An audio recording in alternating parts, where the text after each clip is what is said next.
भागवत की शुरुआत तो कल से ही होती है, क्योंकि भागवत जो है याद रखिएगा, सप्ताह ज्ञान यज्ञेनम सर्वथा मुक्तिदायकम, 7 दिन की ही कथा होती है। लेकिन हमारे छत्तीसगढ़ की परंपरा में भागवत से पहले सायंकालीन वेला में गोकर्ण की कथा होती है, और ऐसा गोकर्ण उसको भागवत महत्तम की कथा बताए गए।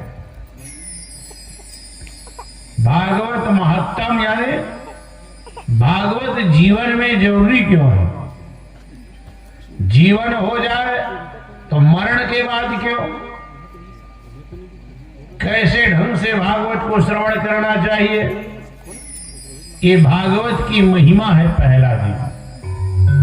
और ओरिजिनल में भागवत कथा की शुरुआत तो कल से ही होती है माता। आज उस भागवत के बारे में जानो, समझो महत्व। उसका गान करने से जीवन में किस प्रकार से आनंद की प्राप्ति होती है, ये महिमा का वर्णन किया गया है। तो संत महात्माओं ने 4 शब्द बताए माता भागवत के, भा, ग, व और ता, और 4 शब्द की अलग अलग महिमा बताई। बोले पहली शब्द आती है भा। बोले भा के कहे से भाग खुल जात जग जीवन के। पहली शब्द होती है भा। अगर कोई इंसान प्रेम से, भक्ति से, श्रद्धा से युक्त होकर के 4 में से एक शब्द का भी उच्चारण कर ले, भगवत की भक्ति प्राप्ति के निमित्त मन में भावना को पवित्र करके, तो उसकी महिमा क्या कहती है? भाग खुल जात जग जीवन में। कौन सा जीवन? जो हमने अपने मानव का तन पाया है। हो सकता है हमारे प्रारब्ध में परमात्मा ने कुछ लिखा हो, लेकिन हमारे आपके कर्म में कोई ऐसा दोष आ गया कि वो लिखा हुआ भी कर्म दोष के कारण प्रकट नहीं हो पा रहा है। जीवन में ऐसा क्षण आता है कि हमारे आपके प्रारब्ध में भगवान ने कुछ लिख करके भेजा है, किस्मत में तो है, लेकिन हमारे कर्म के द्वारा कर्म जब बिगड़ जाता है तो प्रारब्ध में लिया हुआ चीज भी हम और आप प्राप्त नहीं कर पाते। तो पहली अक्षर के उच्चारण मात्र में इतनी ताकत, इतनी पावर, इतनी बिटो कि वो जीव के जीवन की दशा और दिशा सुधरने लगती है और भगवत कृपा आनी शुरू हो जाती है। अच्छा, जीवन में अनुभव करके देखिए, क्या वाकई में हमारे आपके जीवन में भगवान की कृपा है? भागवत जो है माताओं, अनुभव का विषय। भगवत कृपा जो है अनुभव का विषय।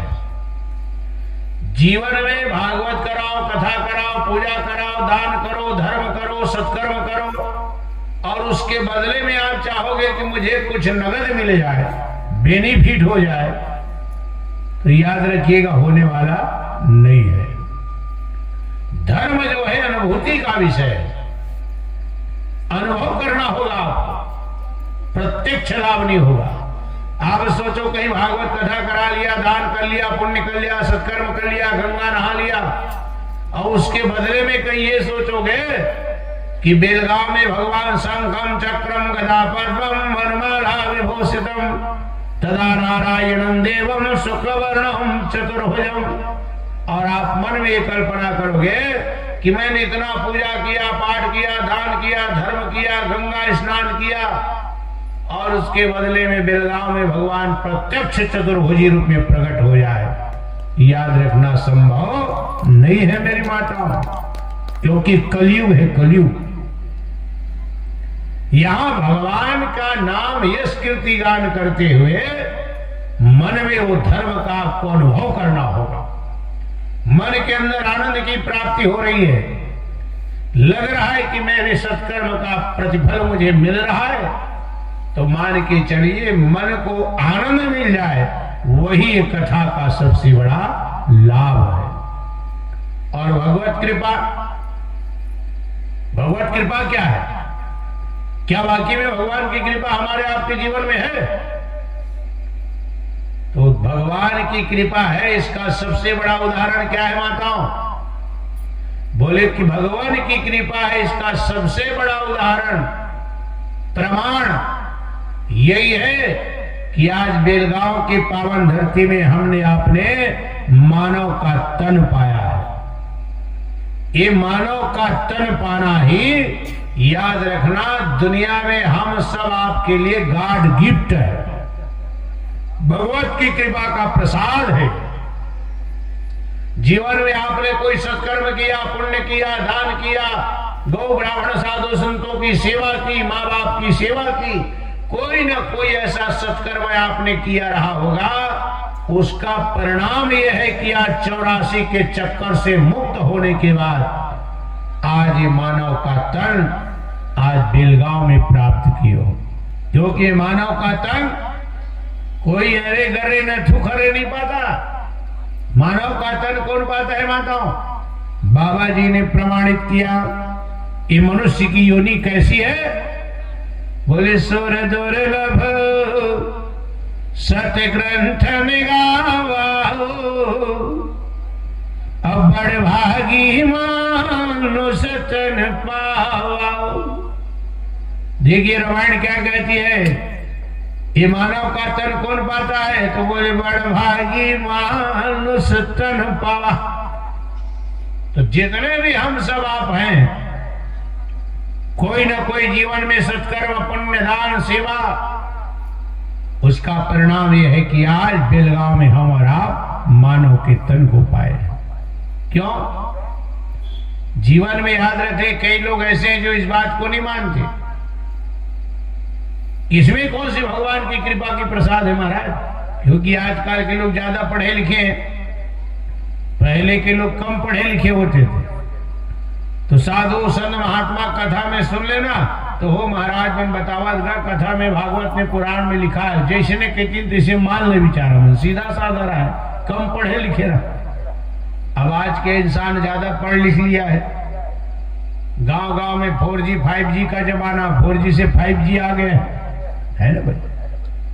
तो नहीं मानते लोग, बोलते महाराज जी इसमें कौन से भगवान की कृपा का प्रसाद है? वो तो प्रकृति का नियम है, कोई ना कोई पति पत्नी होता है, गृहस्थ जीवन जीते हैं और उनके जीवन में बेटा बेटी का जन्म हो भी करता है, इसमें कहां भगवान आ गया? चोर भी जीता है, उसके यहां भी बेटा है, चंडाल है, उसके यहां भी बेटा है, महात्मा संत महात्मा है, कोई गृहस्थी है संत महात्मा, उसके यहां भी बेटा है, इसमें कहां से भगवान आए? लेकिन याद रखना, भगवान की कृपा है, इसका प्रमाण दूसरा क्या है? अगर भगवान ने दुनिया बनाई है मेरी माताओं, तो दुनिया में कितने प्रकार से जीव बनाए? अरे पढ़े लिखे लोगों, भगवान ने कितनी योनि बनाई, कितने प्रकार की योनि है? बोले आकर 4,84,000 एक्टिव 4 lakhs, 84 लाख। दुनिया में कितनी प्रजाति है बताओ? 84 लाख। अब 84 लाख में कितने प्रकार की योनि को जानते हो आप? गाय, बैला, भैंसा, कुकुर, बिलाई, मच्छर, कितने प्रकार की योनि को जानते हो? अरे ऊपर वाले की इतनी कृपा है, सोच के देखो मेरे भाई कि आज दुनिया में 84 लाख योनि है, लेकिन बेलगांव में आज इंसान ही नहीं हो। आज बेलगांव में कुत्ता भी है, बिल्ली भी है, मच्छर भी है, भैंस भी है, गधा भी है, घोड़ा भी है? अरे ऊपर वाले की कृपा समझो कि आज कुत्ता बिल्ली नहीं बने, क्या बन के आए हो? इंसान बन करके आए हो। तो यही भगवान की सबसे बड़ी गॉड गिफ्ट है। और ये मानव का तन, बोली साधन धाम मोक्ष कर द्वारा, एलोक से परलोक जाने का साधन है मेरे भाई।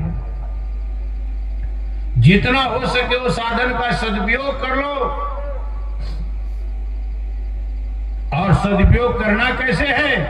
फिर दूसरी अक्षर आती है, गा के कहे से गुरु गुमान मिट जात है।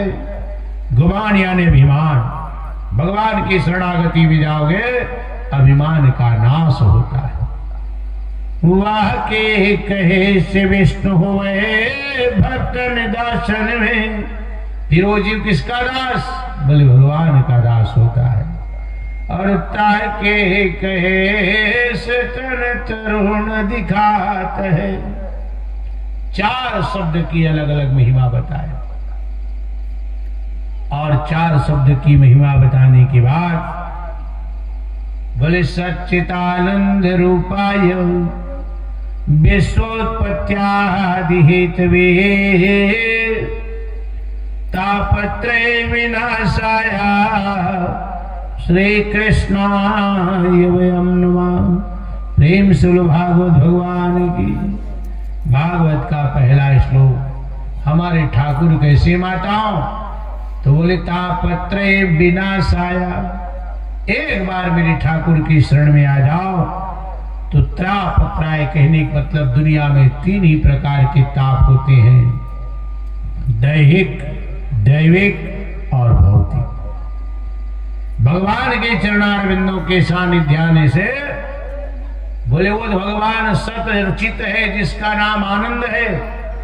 इनके सानिध्य में आने से तापत्रय विनाशाय, तीनों प्रकार के ताप को नाश करने वाले हे नंदनंदन यशोदानंदन देवकी नंदन भगवान श्री कृष्णाय वयं नमः। भगवान के चरणों में नमन है, वंदन है, प्रणाम। और इसके पश्चात भागवत की महिमा में पहली महिमा भक्ति ज्ञान और वैराग्य की कथा की है। और यही भक्ति माँ है, ज्ञान वैराग्य बेटी है माता। और यही ज्ञान वैराग्य वृंदावन में आकर के जब अचेत हो गए, भक्ति जो बुढ़िया थी माताओं वो न यौना तरुणा नारी बन गई। और ज्ञान वैराग्य जो युवा बेटे थे बिल्कुल बूढ़े दुबे पतले होकर के अचेत हो गए। बिचारी आश्चर्य में पड़ गई। बोले दुनिया में ऐसी कोई घटना घटती नहीं, दुनिया की रीत है माँ जब बुढ़िया हो जाती है तो बेटा जो है युवा अवस्था में रहता है।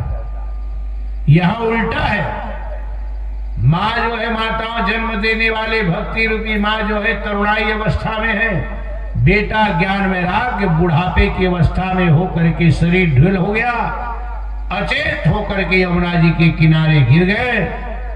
दोनों बेटों को गोदी में लेकर के रो रही है। भगवान ने क्या हुआ? दुनिया में भ्रमण करते करते आए तो मेरी बेटी की स्थिति सही थी, यहाँ एकाएक मेरे शरीर में क्यों परिवर्तन? और तब संयोग से माता ना जाने कहां से श्रीमन नारायण नारायण नारायण श्रीमन नारायण नारायण नारायण लक्ष्मी नारायण नारायण नारायण लक्ष्मी नारायण नारायण नारायण श्रीमन नारायण नारायण नारायण श्रीमन नारायण नारायण नारायण। नारायण नारायण करते हुए नारद जी प्रकट हुए। बच्चों को माताओं प्रयास किया होश में लाने का। नारद जी ने महामृत्युंजय मंत्र का जाप किया, नवाण मंत्र जाप किया, वैदिक मंत्रों का जाप किया, द्वादश अक्षर मंत्र का जाप किया, पंचाक्षर शिव मंत्र का जाप किया। लेकिन इतना सब करने के बाद भी वो अचेत पड़े हुए ज्ञान वैराग्य सचेत नहीं हुआ, बेहोशी की हालत। नारद जी भरा थक गए, हार गए, मन उदास हो गया। फिर आगे चलते गए तो उधर आगे से क्या है? हरिद्वार की ओर से सनक सनंदन और सनातन एवं सनत कुमार, ये चारों ऋषि आ रहे माताओं। नारद के चिंतित देखे तो कन चिंता त्रोद्भवित, क्या बात है महाराज, क्यों चिंतित दिखाई पड़ रहे हो? तो नारद ने सारी बात को बताई। उन्होंने कहा नारद तुमने गलत ढंग से मंत्रों का जाप किया है। बोले कलयुग है कलयुग, और कलिकाल में बोले श्रीमद् भागवतो शास्त्रो कलौ कीरेण भाषितम।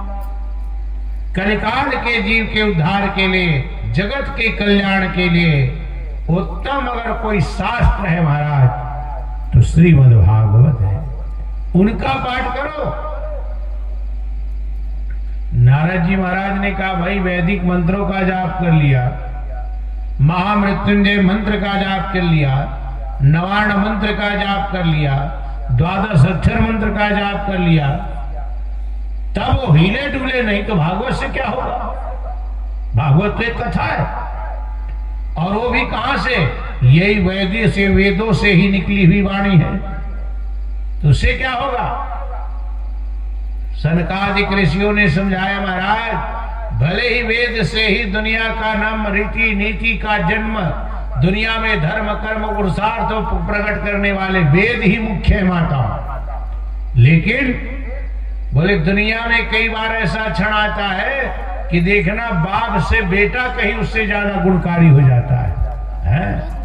जन्म देने वाला बाप जो है माताओं, वो साधारण जीव का जीव बन करके गांव में ही रह जाता है, और वही बाप की उंगली चढ़ने वाला, पकड़ करके चलने वाला बेटा बाप से कई गुना आगे निकल करके अपने पुरुषार्थ से धन दौलत पद प्रतिष्ठा को पा लेता है। बाप ने जो नहीं किया बेटा वो करके दिखा देता है, होता ना भाई? कई बार अनुभव करना, गांव का कोई बाप है बेचारा जीवन भर खेती मजदूरी करते हुए खेत में सुबह सोते ही शाम वो धान की खेती करते करते पूरा जीवन बिता देता है, वो बेचारे के जीवन में ढंग से कभी बीवे तरह भी नहीं देख पाता, कोई मतलब ही नहीं उसको, बेलगांव में ही मगन है। लेकिन वही खेती किसानी करने वाला अंगूठा छाप बाप का बेटा जो होता है माताओं, उन्हीं की उंगली पकड़ करके चलने वाला, अपने पुरुषार्थ से बाप की मेहनत को सफल करता हुआ आगे कोई सरकारी पद प्रतिष्ठा में पहुंच जाता है, अधिकारी बन जाता है, तो बाप से ज्यादा नाम यश कीर्ति उसकी फैल जाती है। तो वेद भले ही जन्म देने वाले हैं भागवत को, कथा को, परंपरा को, लेकिन भागवत जो है कलिकाल के निमित्त कल्याणकारी कथा है, इसकी ज्यादा महिमा है कलिकाल में। गान करके देखो तो भाई होता है ना माता भाई, जैसे कि देखना एक आम का पेड़ होता है, आम के पेड़ में माताओं, आम के पेड़ में बड़ा सा आम का पेड़ है तो उसमें हजारों फल लगते हैं। अब आम तो देखे छो, अब आम का फल जब पक जाए तो वही जंगाल में लगे रहे ना भैया, आम तो देखे हो आप सब। अब एक तो आम अच्छा मान ले कलमी आम हो गए, दशहरी आम हो गए, सुंदर अगर पेड़ में फला है, पक गया है और उसको तोड़ो तो कितना मीठा रहता है, फलों का राजा है आम, है ना? अब उस आम को खाओगे तो आनंद मिलता है ना भाई? अब आदमी का ये सोचे लग जाए आम के जन्म देवैया कौन है, तो पेड़े आएगा वो खरीदाई देता समझ जाओ, है ना भाई? वो पेड़ नहीं रहती तो कहाँ आम फरती, पेड़ है, बड़े बड़े डारा है, थांगा है, तेने वो आम फरे तो खरीदाई देता हुई है समझ, जन्म देवैया। तो आदमी के मान ले जाए ये सोच ले कि जेन आमा के डंगाल में आमा के फल फले हैं, इला खाए में तो अतका आनंद है, अतका मीठा है, तो जेन डंगाल में फल लगे हुई जेन में ले जन्म ले है वो कतका मीठा हो। अब आमा जगह में वो डारा थांगा रही तेरा टोर के चाह चूस बेता मिठाई का बताऊं, मिठाई पप्पू भैया है दतवन नहीं कर रहा, खर आदमी है। कहने का मतलब जन्म देने वाला वो डाला थंगार पत्ता ही बन करके रह जाता है और उसी से फायदा लेने वाला आम जगत में प्रिय हो जाता है ना भाई। जैसे दूध है, दूध से आप लोग क्या करते हो, थोड़ा से उसमें मठा डाल दिए, नींबू डाल दिए, दूध से क्या बना दिए, दही बन गया। 2 दिन 3 दिन रख लिए दही को, फिर उसके बाद उसको कुछ भी बर्तन में रख के खलबल है बिलो दे बोला, तो फिर क्या हो गया माताओं, दही से क्या बन गया, मही बन गई, मक्खन निकल गई। आग में ले जाकर के तपा दो, और मक्खन क्या बन गया, घी बन गया। बताओ, अब मन में कल्पना करो, ये सब लोग जन्म दे भैया कौन है, वो दूधे आए ना, है ना। मान लो दूध नहीं रहती तो कहां दही बनती, तो दही नहीं रहती तो कहां मही पाते, है ना भाई। वो दही मही मक्खन निकली तब जाके घी निकले। अब देखो दाई, ये सब के जन्म दे भैया कौन है, वो दूधे आए। और दूध बेचारा जे जन्म दे ओखर दाई, ओखर ले दे किलो खर 40 रुपया, है नी। और ओखरे बने घी तेखर की बात 1000 रुपया। तो देखिए, वो जन्म देने वाला दूध के दूध रह गया, ओखर लड़का वाह हजारों का मालिक बन गया, उससे ज्यादा महान हो गया, है ना भाई। सबकी अपनी अपनी महिमा है, अपना अपना जगह है, स्थान है भाई। दूध से दही है, दही से मही, मान ले जाए मन में से कल्पना करबे, यही दूध जवाबे तो दही बनते, दही बाद मही बनते, आखिर दूधे से दही मही बना थे, तो का बनते कंझट करबे, आई दूधेदार में तो दही बनते, दही मही बनते, आखिर सब बनते थे दूधे बनते वो का। अब मठा साग बनाना है, कौन अच्छे लफड़ा करे, भाटा मुरई मार टमाटर डाल के भूंगे और 1 किलो मही डाल दे, अब मठा साग बन जाए वो कुसुम, एक आध दिन तो सास ससुर खवा देवे, तो वहां एक बार हो जी बनस सब्जी खराब हो जी, है ना भाई। कहने का मतलब क्या है, महाराज नारद को समझाया कि वेदों से ही भले वेद महान है, वेद की अपनी महिमा है, लेकिन कलिकाल में आम जनों के लिए भागवत जो है सहज है, सुलभ है। कलिकाल के जीवों के लिए व्यास जी महाराज ने रचना की है, और यही नारद माताओं यही ज्ञान वैराग्य को सचेत करने के लिए हरिद्वार की पावन भूमि में कथा का गान किए। संकल्प की महिमा देखिए, जिसके लिए कथा पढ़ रहा है माताओं, कहां पढ़ा है, वृंदावन में, और उसके नाम की कथा कहां हो रही है, हरिद्वार में, गंगा जी के तट में। और कथा का, पुण्य का, संकल्प का प्रभाव देखिए कि नारद जी महाराज जैसे ही कथा करना शुरू किए, आज भगवान नाम का प्रभाव, भागवत जी का प्रभाव यहां पर वृंदावन में ज्ञान वैराग्य हिलने लगा, डुलने लगा। धीरे धीरे कथा जैसे नारद जी की आगे बढ़े, सचेत से सचेत होकर के माताओं वृंदावन से उठे, और वही नारद जी महाराज के पंडाल हरिद्वार में पहुंच करके ज्ञान वैराग्य भक्ति जो है, बोले हे कृष्ण गोविंद हरे मुरारे, हे नाथ नारायण वासुदेवा, हे नाथ नारायण वासुदेव, श्री कृष्ण गोविंद हरे मुरारे। नृत्य करने लगे। सुखदेव संत महात्माओं ने कहा, ऐसी भागवत की महिमा है, जहां कहीं भी हो, वो ज्ञान गंगा की वाणी अगर गुंजायमान हो रही है, तो वो जगह, वो स्थल, कराने वाला परिवार, बोले उसकी महिमा से माताओं पवित्र हो जाते हैं। और दूसरी कथा महिमा भागवत की आती माताओं, जो आम कथा है, गोकर्णो महाज्ञानी धुंधकारी महाकला। गोकर्ण जैसे ज्ञानवान धर्मवान गैया के गर्भ से बेटा पैदा हुआ, लेकिन गैया के गर्भ से साधु संतों के आशीर्वाद से जन्म लेने के बाद भी माता हो, उसका सर्वांग शरीर हमारे आपके जैसा था, मनुष्य की आकृति था। क्योंकि महाराज साधु संतों का दिया हुआ वो आशीर्वाद था। धुंधली नाम की पत्नी आत्मदेव नाम के ब्राह्मण की गृहस्थ की चर्चा आती है। धुंधली नाम की पत्नी जो है माता साधु संतों के दिए हुए आशीर्वाद को फल को प्राप्त नहीं करती, खाती नहीं है, और वही फल दोनों बहन आपस में प्लानिंग करके ले जा करके गाय को खिला देती। और तब बोले मंत्राणाम धीनम जगत सर्वा मंत्राणाम धीनम च देवता ते मंत्राणाम धीनम च ब्राह्मणे मुखे। वो मंत्र का प्रभाव देखिए कि गाय के गर्भ में जाने के बाद भी बेकार नहीं हुआ। और यही गाय के गर्भ से माताओं सर्वांग शरीर है हमारे आपके जैसा, लेकिन सिर्फ कान जो है माताओं गाय और बछड़े की तरह लंबे लंबे।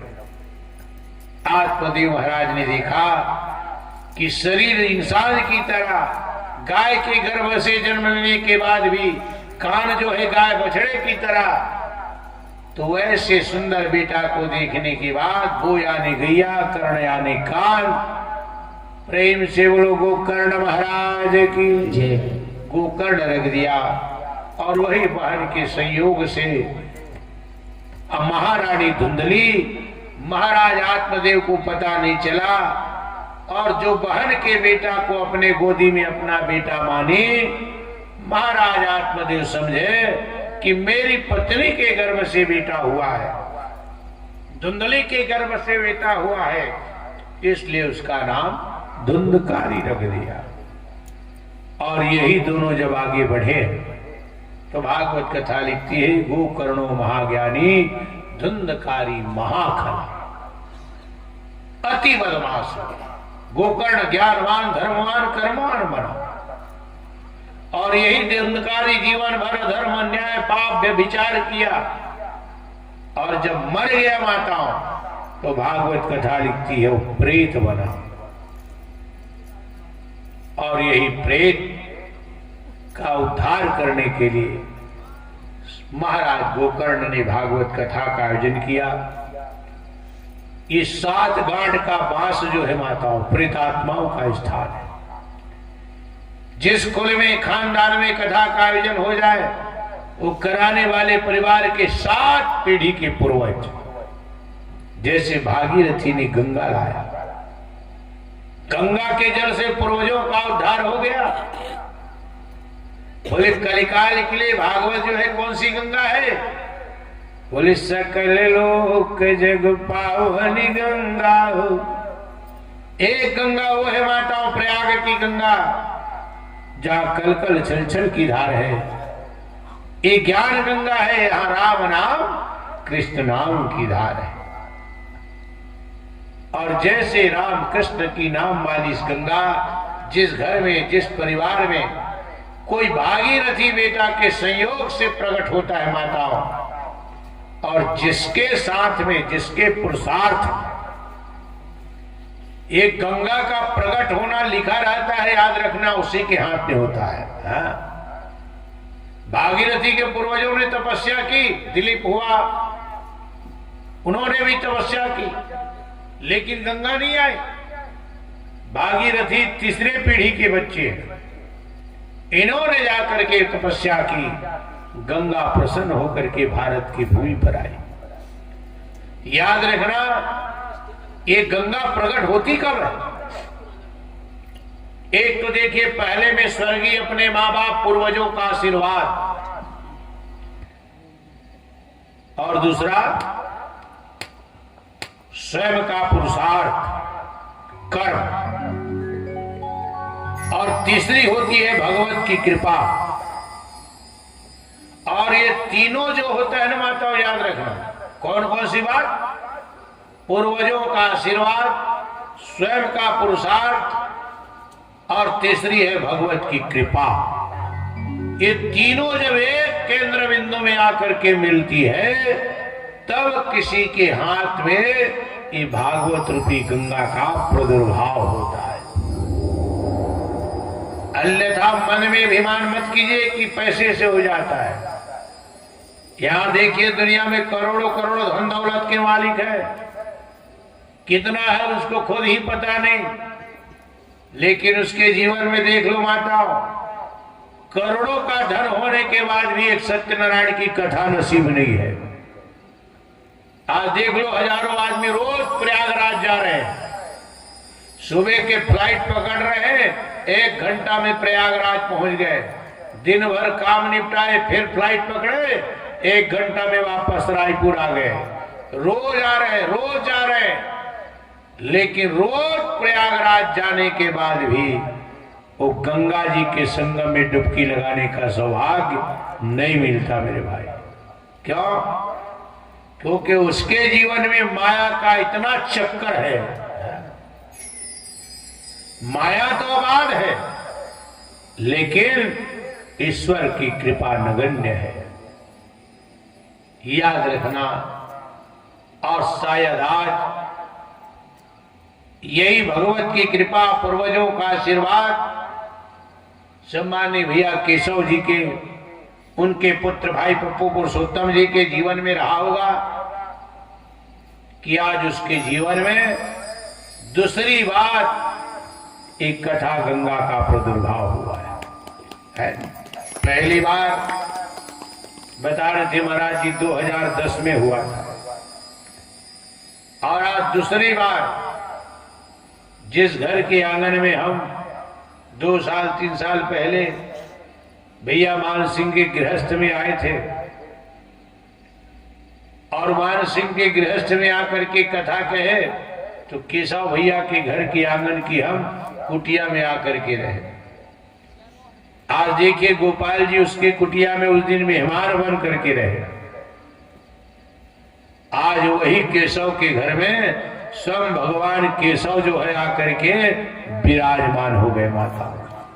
तो ये सब राम कृपा बिनु सुलभ न सुलभ, करने वाला कोई ना कोई होता है, याद रखना। भगवान कहते हैं अर्जुन, महाभारत गीता जानते हो आप, अर्जुन रोने लगा, नहीं लड़ूंगा महाराज, मारूंगा पाप होगा, धर्म होगा, नरक हो जाऊंगा, अपने भाई अपने गुरु को मार करके मैं नरक जाऊंगा, मैं महाभारत की लड़ाई नहीं लड़ूंगा। रो करके थक गया, बैठ गया रोतेगा। तब भगवान ने क्या कहा था? बोले अर्जुन याद रख, ये महाभारत की लड़ाई तो नहीं भी लड़ेगा तो ये जीतेंगे हारेंगे, दुर्योधन इत्यादि मरेंगे, लेकिन मैं चाहता हूं कि तू मेरा सखा है तो उठ, महाभारत की विजय श्री का तिलक तेरे हाथों में लग जाए। तो भगवान जो होते माताओं, हजारों हजारों में काम करने वाला वही है, कराने वाला वही है, लेकिन हजारों लाखों में कोई एक परिवार होता है, कोई एक व्यक्ति होता है अर्जुन की तरह, जिसके मस्तक पर वो कार्य करने का तिलक लगवा लेते हैं। आज शायद ही साहू परिवार भगवान का प्रिय रहा होगा कि आज ऐसे ज्ञान गंगा का तिलक इनके मस्तक पर लगा है। और यही धुंधकारी जब मरा है माताओं तो प्रेत बना, 7 गठान का निवास प्रेत आत्माओं का स्थान है।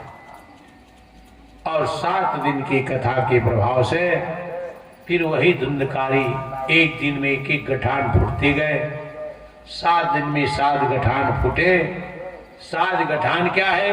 संत महात्माओं ने कहा काम, क्रोध, मोह, लोभ, माया, मत्सर, अविद्या, यही 7 प्रकार की अज्ञानता ही गठान का प्रतीक।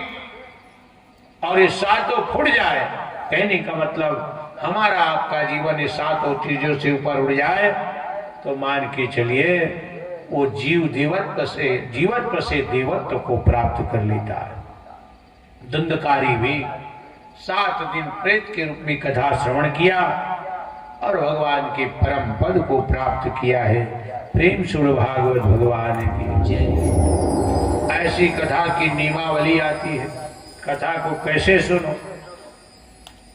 तो सत्यम शौचम दया दानम ए भूत्वा तो भोजनम सप्ताह ज्ञान यज्ञेन सर्वथा मुक्तिदायकम। कथा कैसे श्रवण करो? तो बोले दुनिया में कैसे जीते हो, कैसे करते हो, आप जानो, आपका काम जाने। लेकिन जब तक कथा का आनंद अपने घर के आंगन में ले रहे हो, जितना हो सके सत्यम यानी पवित्रता धारण करो। कायिक, वाचिक, मानसिक, तन से, मन से, कर्म से जितना हो सके मेरे भाई पवित्र हो जाओ। 7 दिन छल, प्रपंच, कपट, ईर्ष्या, द्वेष, थोड़ा जीवन को ऊपर उठा लो। 7 दिन के बाद तो फिर यही बेलगांव होगा, यही घर होगा, यही परिवार होगा, यही सब अपने होंगे। लेकिन 7 दिन जब तक कथा होती रहे, भगवान की ना जाने कौन सा ऐसा संयोग बना है कि आज वो पुण्य आपके हाथ में प्रकट हुआ है। घर के आंगन में ज्ञान गंगा गोपाल जी भागवत जी की स्थापना हुई है। ना जाने कौन से पूर्वजों का आशीर्वाद, ना जाने तुम्हारे किस्मत के कौन से पुण्य का प्रारब्ध ऐसा प्रकट हुआ है। समय का सदुपयोग करो, जितना हो सके मेरी माताओं पवित्र हो जाओ। छल, प्रपंच, कपट, ईर्ष्या, द्वेष, हो सकता है 7 दिन में इतना अगर पवित्र हो जाओगे तो आपका जीवन में भी शायद वो परमात्मा की कृपा हो जाए। जिंदकारी जीवन भर धर्म किया, अन्याय किया, पाप किया, व्यभिचार किया, मर गया, प्रेत बना। लेकिन प्रेत होने के बाद भी प्रेम और भक्ति से, विश्वास से भगवान को सुना, परमात्मा को प्राप्त कर लिया। कथा गवाह है। तो बताइए, जब प्रेत परमात्मा को प्राप्त कर सकता है तो हम और आप तो इंसान है, मानव है। तो जितना हो सके पवित्र हो जाओ। ईर्ष्या, दम, छल, प्रपंच, कपट से दूर हो जाओ और भूत्वा भोजनम, एक टाइम जो आपके घर में सात्विक भोजन बन रहा है, दाल, चावल, सब्जी, रोटी है, प्रेम से पान कीजिए, खाइए। और सप्ताह ज्ञान यज्ञेनम सर्वथा मुक्तिदायकम, 7 दिन कथा सुन, ये नियम है। तो कल से हमारी कथा के मुख्य यजमान पुरुषोत्तम और कुसुम दोनों पति पत्नी को बना दिए। तो विशेष करके लिए तुम दोनों के लिए नियम लागू होगा। अगर आप लोगों से सध सकता है तो प्रेम से दिन भर उपवास करो और शाम के टाइम जो कुछ भी आपके घर में दाल, चावल, सब्जी, रोटी बन रही है कस के खाओ। और नहीं बन पाए तो कोई बात नहीं, कुछ फल फूल की व्यवस्था कर लो, दुग्ध इत्यादि की व्यवस्था कर लो। अब उसमें भी नहीं जम रहा है, नहीं महाराज उपास रहे नहीं सकन, भूखे लगते तो किसी कर यानी बैठ तो गए हो है? और शरीर को भोजन भी चाहिए है।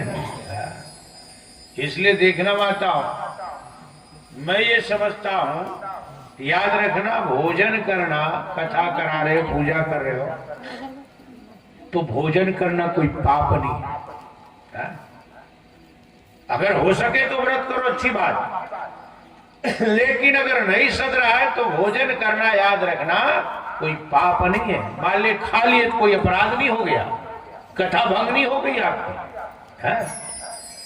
शरीर में याद रखना, भजन करने के लिए भोजन भी जरूरी है, तभी तो शरीर उस लायक रहेगा जी है। अब मान ले जाए किसी के कहने पर जबरदस्ती आप रह गए उपास और शरीर साथे नहीं देते। मान ली 1 बजे 1:30 बजे बैठा था कथा में, पूरा घर भर के मन सब खा पी के तन मन के आई। अब पप्पू मन दोनों टुकुर टुकुर देखा देगा, मन लगा थी खा लो, लेकिन का कि भी महाराज की दे बाबू मंदिर में महाराज मोला बैठा दे।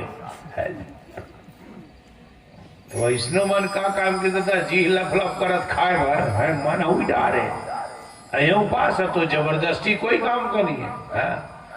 किसी के ऊपर जबरदस्ती कहने से और मन नहीं है तो याद रखना वो पूजा जीवन में लाभदायी नहीं होता। सत्कर्म हमेशा मन से होना चाहिए, मन के अंतरात्मा में फीलिंग जगनी चाहिए, और मन के अंदर अगर आपकी ऐसी श्रद्धा है तब वो पूजा याद रखना आपके जीवन में फलदायी होगा। इसलिए भाई सद सकता है तो आप दोनों व्रत करिए दिन भर, नहीं तो कुछ फल फूल इत्यादि की व्यवस्था कर लीजिए, और शाम को एक टाइम तो भोजन करना है। अब ऐसे नहीं कि पप्पू मतलब बैठा दे है नहीं, तो केशव कुमारी फ्री हो गए ओकरे से चित बैठा रहे महाराज। आप मुख्य हो, जम सकता है व्यवस्था है तो आप भी व्रत कर सकते हो, कोई आपत्ति नहीं, और नहीं तो प्रेम के साथ भोजन कीजिए, एक टाइम भगवान नाम की गीत गाइए, गाना गाइए, कथा सुनिए। और कल प्रातः काल से यही नियम होगा कि बिल्कुल सुबह 7 बजे, क्योंकि एक पहर में कथा होनी है, तो सुबह से ठंड भी ऐसी कुछ अभी आगे बढ़ी हुई है तो परेशान होने की जरूरत नहीं है पप्पू जी। 7 बजे आराम से तुम दोनों नहा धो करके तैयार हो जाना। हमारे साथ में आए हुए हमारे आचार्य के रूप में सोनू महाराज जी,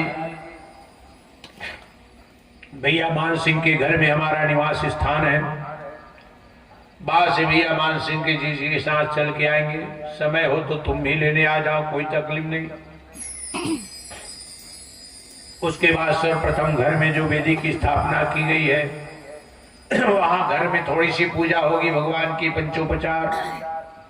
वहां से पूजा करने के बाद यहाँ आओगे मंच में, गोपाल जी की, भागवत जी की पत्र पुत्र से फूल से धूप से पूजन कीजिए। घर में व्यवस्था है तो दूध दही मधरस मिलाकर के रोज पंचामृत से गोपाल जी की स्नान कराओ। नहीं है कोई बात नहीं, व्यवस्था नहीं बन पा रही है, जल से और गंगा जल से स्नान कराओ। फिर उसके पश्चात चंदन वंदन से महाराज सोनू जी पूजा कराएंगे, फिर भागवत का मूल पाठ पारायण होगा। लगभग 11, सवा 11 बजे, 11:30 बजे तक मूल पाठ पारायण चलेगा। पुनः विश्रामे चा कर्तव्यम घटिकाद्वयम, 1 घंटे का पुनः विश्राम। तब तक आप लोग भी फ्रेश हो जाओ। जो कुछ बन पाता है स्वल्पाहार जैसी व्यवस्था है वो व्यवस्था है उसको ले लो, और उसके बाद जैसे नियम बनाए 1 बजे हम व्यासपीठ पर आएंगे, और 1 बजे से लेकर के माताओं हर इच्छा भावी बनवाना, जब तक वो परमात्मा की कृपा बन जाए। आपके बिलगांव की पावन धरती में साहू परिवार के गृहस्थ के आंगन में वो राम नाम कृष्ण नाम की कथा होगी। इस प्रकार से कल से नियमावली होगा, और ऐसे भगवान की कथा हमारे व्यासपीठ से जैसे बन पाएगी, आप सबके बीच में सानिध्य में वो राम नाम कृष्ण नाम की महिमा को गाएंगे। हम और आप श्रोता वक्ता बन करके भगवान नाम का यश कीर्ति का गान करेंगे। समय को देखते हुए माताओं बिल्कुल संपेक्ष में, कम भाषा में आपके बीच में ये व्यासपीठ की मर्यादा के अनुसार पहले दिन गद्दी की स्थापना, व्यासपीठ विराजमान होना ये नियम है। इसलिए थोड़ी व्यासपीठ की मर्यादा को रखते हुए बिल्कुल संपेक्ष में, एकदम कम रूप में आपके बीच में मैंने कथाओं को रखा है। अब कल से माताओं जितनी हो जाए, जहां तक हो जाए, वो भगवान की कथा लीला हम और आप साहू परिवार में श्रोता और वक्ता बन करके गाएंगे, सुनेंगे। इन्हीं शब्दों के साथ सभी बेलगांव की पवित्र पावन धरती में निवास करने वाले आदरणीय सम्मानीय नागरिक बंधुओं के जीवन में मंगल की कामना करते हुए पूरे साहू परिवार में जितने सब आप बैठे हैं, आप सबके जीवन में मंगल की कामना करते हुए समय को देखते हुए अभी की वाणी को विराम करते हैं, क्योंकि सुबह से हम लोग भी इधर ही उधर चले रहे। मुरबाजा वाले में ज्यादा परेशान रस्तम के थे महाराज, समोसा खाबो भूख लगत उल खाए धरी तो का कर पेट नहीं भरी थी, तो मैं ज्यादा नहीं ले रहे थे यार, ऐसे की तो हमन का जाना क्यों भर दे किसमें कि आपको मिला ही नहीं, चलो ऐसे कहते। अब यह बेचारा मन तो पता नहीं बिचावा पिए नहीं पिए किथे में ले तो क्या करें, थोड़ा से आज परेशानी थी तो ऐसा चल के आए हैं। और रात भी लगभग 10:30 बजाने जा रही है, तो थोड़ी सी परंपरा को निभाना था, माताओं निभाएं। और कल से फिर कथा ही कथा होगी। भैया माइक वाले हैं नहीं, कल से थोड़ा ये सब व्यवस्था पहले से बना लेना है नहीं, जितनी भी व्यवस्था हो, क्योंकि चलने के बाद फिर बीच में कर करे कुर्र करे है नहीं, ये सब का ध्यान रखा। थोड़ा बहुत समझ नहीं आ रहा है, कोई एक आध जानकार हो बुला लो। क्या है, सबसे बड़ी चीज होती है म्यूजिक होने के बाद सेटिंग है नहीं, माइक तो सब सही रहता है, मशीनें सही रहती है, बस वो किसका वायर कहाँ घुसाना है किसका है नहीं, उसमें थोड़ा सा कंफ्यूजन हो जाता है। तो नहीं है तो थोड़ा बहुत किसी बुला लेना, एक बार सेट करवा के थोड़ा देख लेना है नहीं, और तुम लोग भी आधा घंटा पहले आगे बढ़ जाना है नहीं। और एक बार सेट हो जाए तो उसको बिल्कुल याद रखना, फिर बार बार उसको छेड़ना मत, है ना।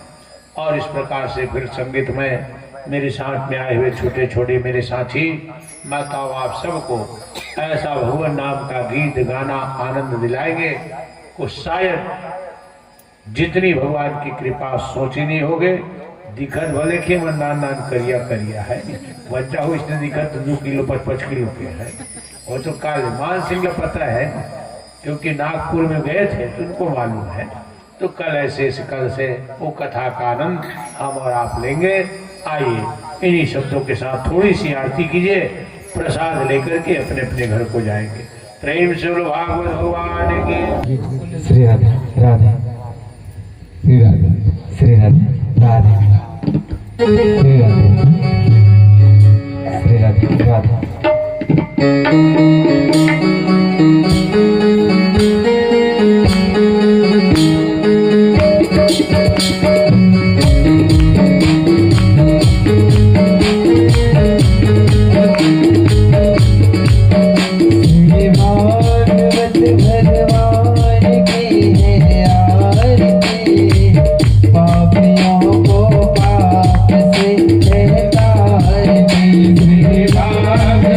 भगवान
नाना सुगंधि पुष्पाणि यथा कालोद्भवान् निज पुष्पाञ्जलिर्मया दत्तो गृहाणां परमेश्वर श्री कृष्णाय नमः श्रीमद् भगवताय नमः प्राणप्रसुद्धमाय नमः क्षमा प्रार्थना सीतम मंत्र पुष्पांजलिं समर्पयामि। बोलो कृष्णचंद्र भगवान की, बांके बिहारी लाल की, हनुमान जी महाराज की, शंकर भोलेनाथ की, समस्त ग्राम देवी देवताओं की, सत्य सनातन वैदिक धर्म की। ओम नमः पार्वती पतिये हर हर महादेव शंभो। जय जय श्री राधे, जय जय श्री राधे, जय जय श्री राधे श्याम।